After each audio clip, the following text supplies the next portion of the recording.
सुप्रभातम आप सभी के लिए। मैं शास्त्री विवेक दंडोतिया आज आप सभी से एक आह्वान करने आया हूँ, समस्त देशवासियों से, भारतवासियों से।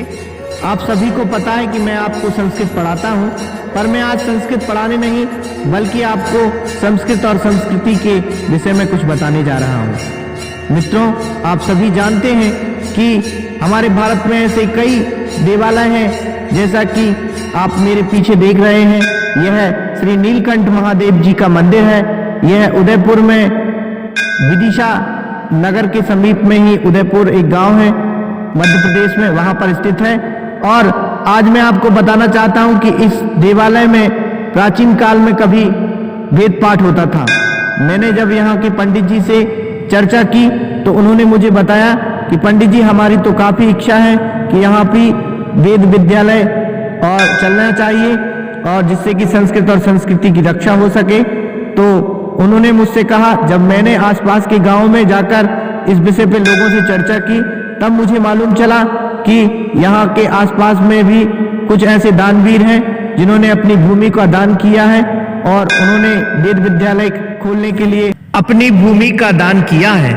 चलिए हम आपको ले चलते हैं ऐसे ही एक विद्वान के पास, पंडित जी के पास, जिनका यह जो मंदिर आप देख रहे हैं वह यहाँ के पुजारी हैं और अर्चक हैं। समीप में ही एक गांव है। तो चलिए पंडित जी से चर्चा करते हैं कि कैसे हमारे धर्म की रक्षा हो सकती है। ये देवालय जो संस्कृतियों से, प्राचीन सभ्यताओं से बने हैं, इसी प्राचीन सभ्यताओं का आज वर्तमान समय में लोग।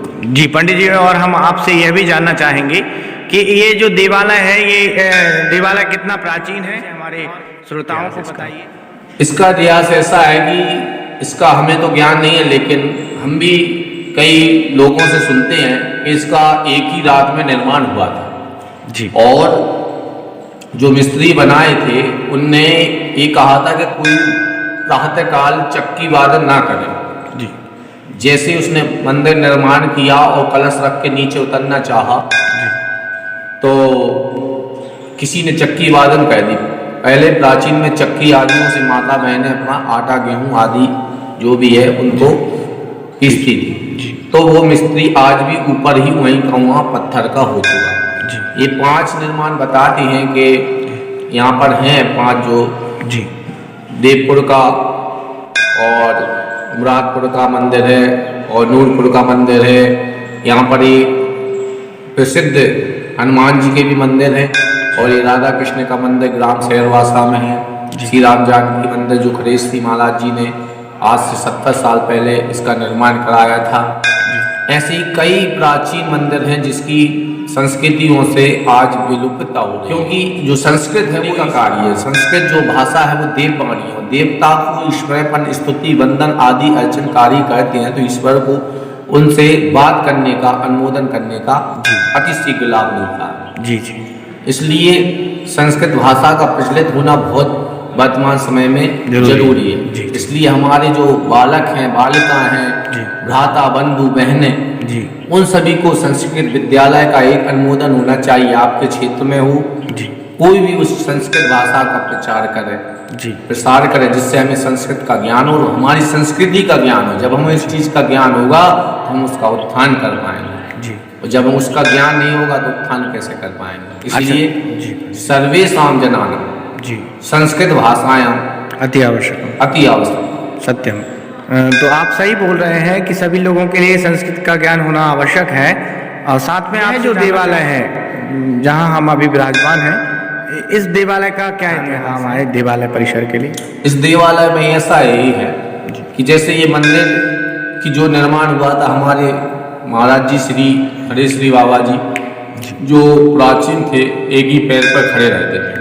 उनके कर कमलों द्वारा इसकी नींव में जो हथियार आदि बने थे, जैसे कन्नी है, हथौड़ा है, सब तसला आदि भी सोने चांदी के उसको बना के इसमें निर्माण की। इसको 70 से लेकर 75 साल को हो गई। जो महाराज जो सिंधिया जी के परिवार की जो जोशिया सिंधिया जी थी, माधवराव सिंधिया जी, उनके कर कमलों से इसकी नींव का उत्थान किया गया था, निर्माण किया गया था। और उसके बाद फिर जी आगे चल के 2003 में इसका पूर्ण रूप से निर्माण हुआ मंदिर। 2003 जी। हाँ, और आज भी इस मंदिर में ऐसी है कि इसकी जो गुम्बद बनी उससे थोड़ी लचक आ गई। यहाँ पर ये बरसात में इसमें पानी टपकता है। जी जी।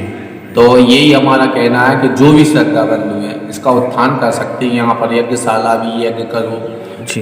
अभी जैसे 21 तारीख से यहाँ पर श्रीमद राम कथा का भी आयोजन है घर में, तो अपन कर तो रहे, संस्कृत से जुड़े तो है, लेकिन उस संस्कृत को संस्कृति में नहीं बदल पा रहे जी।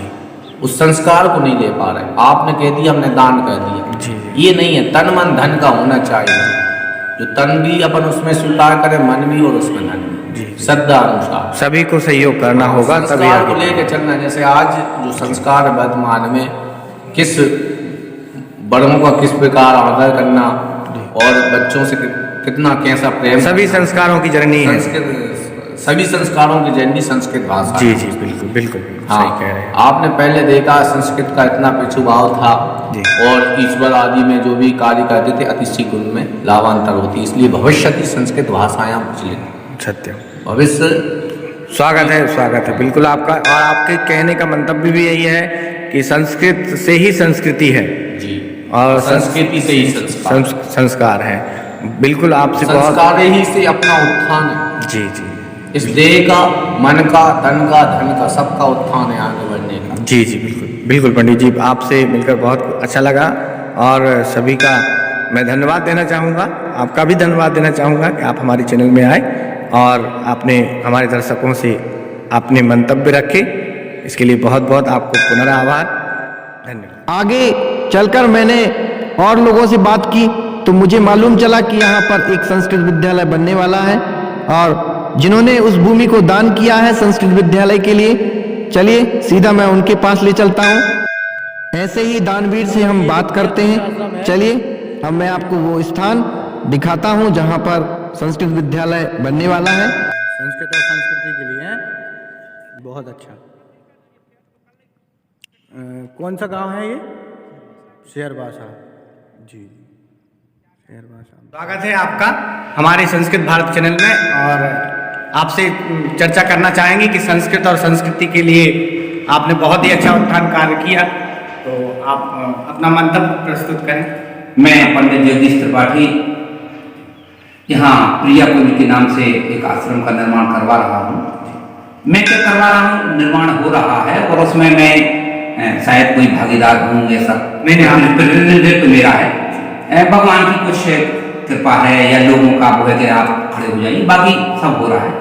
यहाँ वास्तव में इको लाइफ ऑन अर्थ से प्रेरित होकर काम किया जा रहा है। मतलब मनुष्य फ्री यहाँ रहे, संसार में फ्री रहे। जैसे कि अपन सोचते हैं कि जब अपन घर में होते हैं तो भगवान से प्रार्थना करते हैं कि भाई प्रभु हम पर कृपा करो, हम गर्भ से मुक्त होकर संसार में आपका भजन करेंगे, आपके सृजन में काम करेंगे, अच्छे अच्छे काम करेंगे। लेकिन मनुष्य जैसे ही स्वतंत्रता के लिए पैदा तो होता है, लेकिन प्रभु अपने द्वारा बनाई गई कई रूढ़ियों, कई कुरीतियों, कई प्रकार की समस्याओं में खुद उलझता चला जाता है, तो मनुष्य खुद उलझन में पड़ जाता है। यहाँ उसका प्रयास किया जाए कि मनुष्य उन उलझनों से सुलझे, उसको अध्यात्म की दिशा मिले, ज्ञान मिले, प्रेरित होकर वह अपने आप को सुधारे और इस संसार के सृजन में, इस संसार की उन्नति में, इस संसार के विकास में, इस संसार की जो अपनी भारतीय संस्कृति उसमें अपना प्रतिनिधित्व करने के लिए वह अपना काम कर सके। इस उद्देश्य को लेकर यहाँ पठन पाठन सब प्रकार की व्यवस्था करने का उद्देश्य है। यहाँ एक अच्छी